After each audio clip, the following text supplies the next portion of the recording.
Good morning. मैं Alka Singh, DED SCHI second year 4th semester को paper 10 के यूनिट 1 का 1.5 पढ़ाऊँगी। 1.5 है नीड फॉर इन्फॉर्म्ड चॉइसेस, जिसका अर्थ है सूचित विकल्प की आवश्यकता श्रवण अक्षम बच्चों के लिए। श्रवण अक्षमता एक अदृश्य अक्षमता है। यह अन्य अक्षमताओं की तरह बच्चों में दिखाई नहीं देती है। श्रवण अक्षमता से बच्चे के शारीरिक विकास पर कोई प्रभाव नहीं पड़ता है, लेकिन बच्चे के भाषा एवं वाणी पर गहरा असर पड़ता है। अतः बच्चे की जितनी जल्द से जल्द श्रवण अक्षमता की पहचान कर ली जाए, उतनी ही जल्द बच्चे में भाषा एवं वाणी का विकास किया जा सकता है। परिवार में जब श्रवण अक्षम बच्चा पैदा होता है तो पूरे परिवार का यह दायित्व बन जाता है कि बच्चे के जीवन के लिए सही एवं उचित निर्णय का निर्धारण कैसे किया जाए। यह निर्णय अनेक विकल्पों में हो सकता है। कुछ परिवार बच्चे की श्रवण अक्षमता को दूर करने हेतु चिकित्सा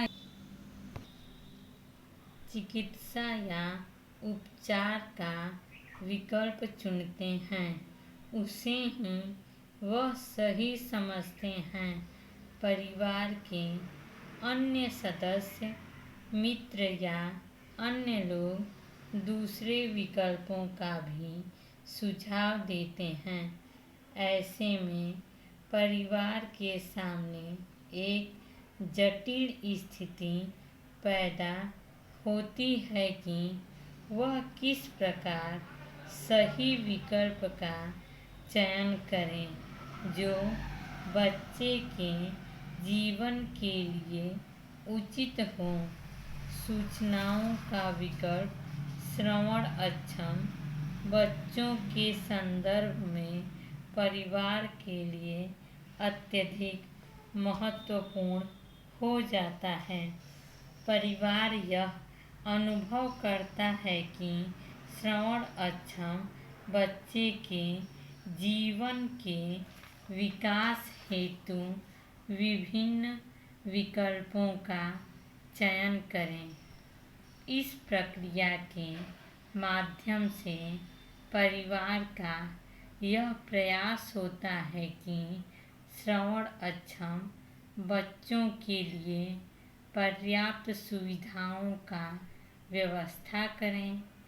विशेष विद्यालय, विशेष शिक्षक, ऑडियोलॉजिस्ट, सामाजिक कार्यकर्ता, वाणी चिकित्सक, इन सूचित विकल्पों का परिवार या माता पिता स्वयं यह निर्णय करें कि कौन सी आवश्यकता उनके बच्चे के लिए सर्वश्रेष्ठ होगी, जिससे बच्चे का जीवन बेहतर बन सके।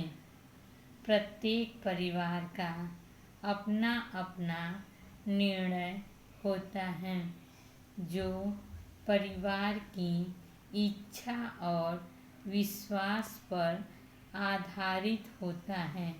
यह भी जरूरी नहीं कि आपका निर्णय बच्चे के लिए प्रत्येक दशा में उचित हो। ऐसे में हमें अनुभवी और प्रशिक्षित व्यावसायिक के मदद की आवश्यकता पड़ती है। जिससे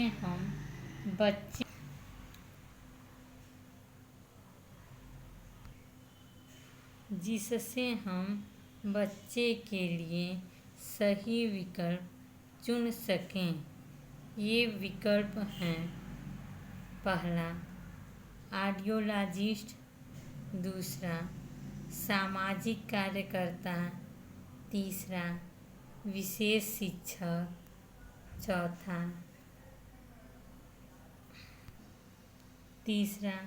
विशेष विद्यालय; चौथा, विशेष शिक्षक; और पांचवा, वाणिज्य चिकित्सक। अब हम इन सूचित विकल्पों का विस्तार पूर्वक वर्णन करेंगे, जिसमें पहला है ऑडियोलॉजिस्ट। श्रवण अक्षम बच्चे की पहचान हो जाने के बाद उसे हम ऑडियोलॉजिस्ट के पास ले जाते हैं, जिससे उनकी बची हुई श्रवण क्षमता का सही पता चल सके। ऑडियोलॉजिस्ट ऑडियोमीटर की सहायता से बच्चे के श्रवण का मूल्यांकन करते हैं। ऑडियोमीटर एक इलेक्ट्रॉनिक यंत्र है जिसका उपयोग व्यक्ति के श्रवण क्षमता का मापन करने के लिए किया जाता है।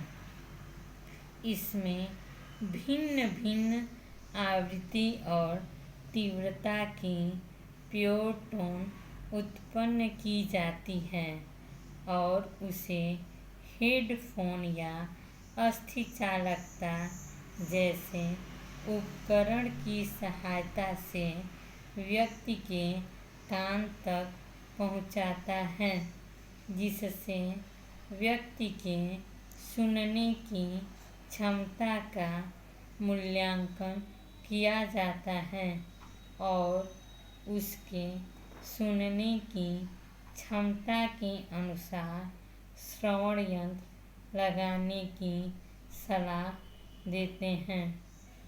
जिन बच्चों को व्यक्तिगत श्रवण यंत्र से लाभ नहीं होता है, उन्हें ऑडियोलॉजिस्ट कॉक्लियर इम्प्लांट की सलाह देते हैं। दूसरा विकल्प है सामाजिक कार्यकर्ता। सामाजिक कार्यकर्ता दिव्यांग बच्चे के घर जाकर परिवार के सदस्यों से उनकी दैनिक क्रियाकलाप, व्यवहार, सांस्कृतिक और सामाजिक क्रियाकलाप को देखता है तथा परिवार की जानकारी लेता है। वह बच्चे की क्षमताओं और अक्षमताओं का भी पता लगाता है और बच्चे के लिए आवश्यक कौशल की क्रमबद्ध सूची बनाता है। बच्चे के अभिभावक को बच्चे की क्रियाओं को संचालित करने संबंधी जानकारी देता है तथा घर में उपलब्ध संसाधनों व सामग्रियों का उपयोग करना सिखाता है। अभिभावक सप्ताह में 1 से 3 बार विशेषज्ञ से संपर्क करता है एवं बच्चे के श्रवण के मूल्यांकन का रिकॉर्ड रखता है। अभिभावक सप्ताह में 1 से 3 बार विशेषज्ञ से संपर्क करता है एवं बच्चे के मूल्यांकन का रिकॉर्ड रखता है। तीसरा विकल्प है विशेष विद्यालय। विशेष विद्यालय श्रवण बाधित बच्चों के लिए सूचित विकल्प का महत्वपूर्ण कड़ी है। इसके माध्यम से श्रवण बाधित बच्चों में ज्ञानात्मक वृद्धि के साथ साथ भाषाई वृद्धि भी होती है। विशेष विद्यालय में श्रवण बाधित बच्चों को उपयुक्त एवं गुणवत्ता युक्त शिक्षा प्रदान की जाती है। विशेष विद्यालय में उपयुक्त शिक्षण सामग्री, खेलकूद, चित्रकला, श्रवण प्रशिक्षण, वाणी प्रशिक्षण, द्विभाषिकता, विशेष शिक्षक, मनोचिकित्सक इत्यादि के माध्यम से श्रवण बाधित बच्चों के व्यक्तिगत आवश्यकता को ध्यान में रखकर उसके अनुरूप शिक्षा प्रदान किया जाता है।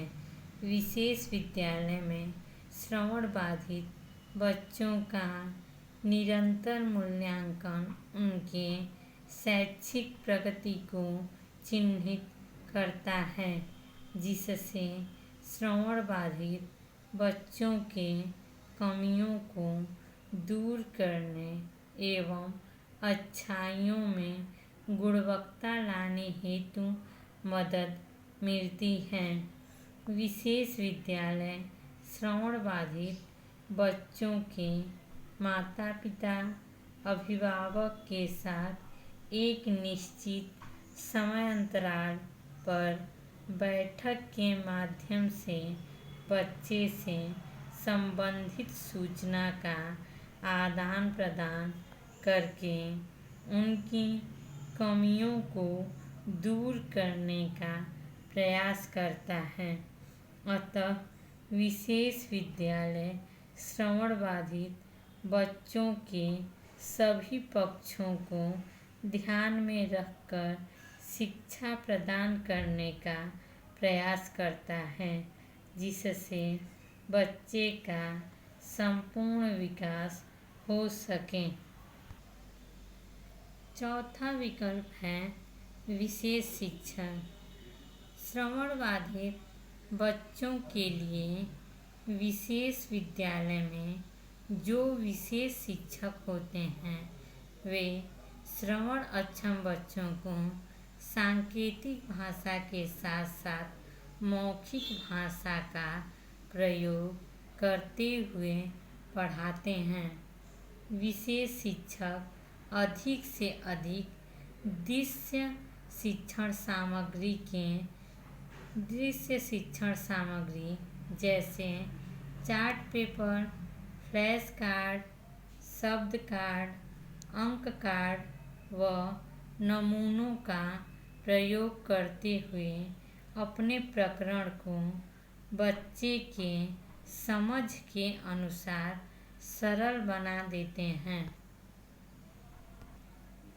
जिससे वे प्रकरण को आसानी से समझ सकें। सांकेतिक भाषा में निपुण शिक्षक संकेत के साथ साथ मौखिक भाषा का भी प्रयोग करते हैं, क्योंकि बहुत से श्रवण अक्षम बच्चे संकेत के साथ साथ ओष्ठ पठन पे ध्यान देते हैं, जिससे वे शिक्षक के द्वारा बताए गए प्रकरण को आसानी से समझ जाते हैं। विशेष शिक्षक श्रवण अक्षम बच्चों को संपूर्ण संप्रेषण के माध्यम से पढ़ाते हैं, जिससे श्रवण अक्षम बच्चे का संपूर्ण विकास हो सके। अगला विकल्प है वाणी चिकित्सक। वाणी चिकित्सक श्रवण अक्षम बच्चे को बताते हैं कि किस वर्ण या स्वर का उच्चारण किस किस अंग के सहयोग से होता है। वह श्रवण अक्षम बच्चे को एक बड़े से आईना शीशा के सामने बैठाता है और वह स्वयं पहले किसी भी स्वर या वर्ण का उच्चारण करता है। बच्चे को उच्चारण करते हुए शीशा में देखने को कहता है। जैसे प के उच्चारण में दोनों होंठ पहले जुड़ जाते हैं, फिर दूर होते हैं।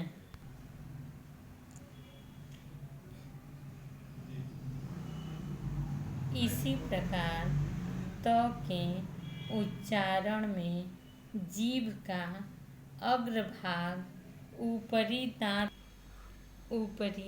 दांत को छूता है। वाणी चिकित्सक बच्चे को वैसे ही क्रिया को कहता है। इस प्रकार से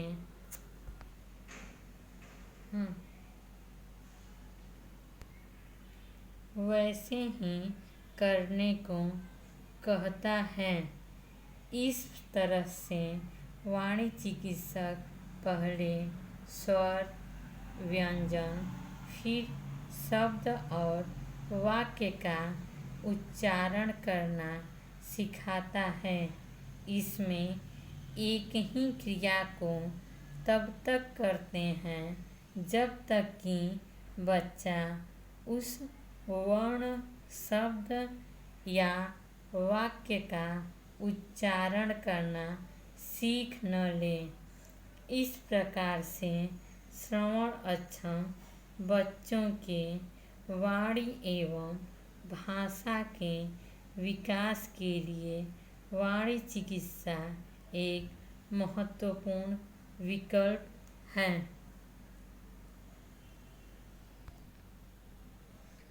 जैसा कि हम सभी जानते हैं कि एक श्रवण अक्षम बच्चे की पहचान अगर समय से यानी कि क्रांतिक काल की अवस्था में हो जाता है और उसको उपयुक्त श्रवण यंत्र लग जाता है तो हम उस बच्चे के वाणी एवं भाषा का विकास उपयुक्त सुविधाओं जैसे कि स्पीच थेरेपी, विशेष शिक्षक, विशेष विद्यालय और सांकेतिक भाषा के माध्यम से कर सकते हैं। एक श्रवण अक्षम बच्चा अपना 70 से 80% ज्ञान देखकर ग्रहण करता है। अतः जहाँ तक संभव हो श्रवण अक्षम बच्चे के लिए दृश्य सामग्री जैसे चार्ट पेपर, फ्लैश कार्ड, शब्द कार्ड, अंक कार्ड, चित्र व नमूनों के माध्यम से करा सकते हैं। श्रवण अक्षम बच्चे को आमने सामने बैठाकर चर्चा करें और लिखित जानकारी दें। श्रवण अक्षम बच्चे के अभिभावक से बात करें और श्रवण अक्षम वयस्क से संप्रेषण करके हम लोग श्रवण अक्षम बच्चे के लिए सूचित आवश्यकता का चयन कर सकते हैं। अब मैं आप लोगों को असाइनमेंट के तौर पर एक प्रश्न दूंगी। प्रश्न है, श्रवण अक्षम बच्चे के लिए सूचित विकल्प की आवश्यकता को बताइए। आप सभी लोग पूरे प्रकरण को अच्छे से पढ़ें और उत्तर को लिखकर ग्रुप में भेज दें, जिससे आपके उत्तर की जांच हो सके। धन्यवाद।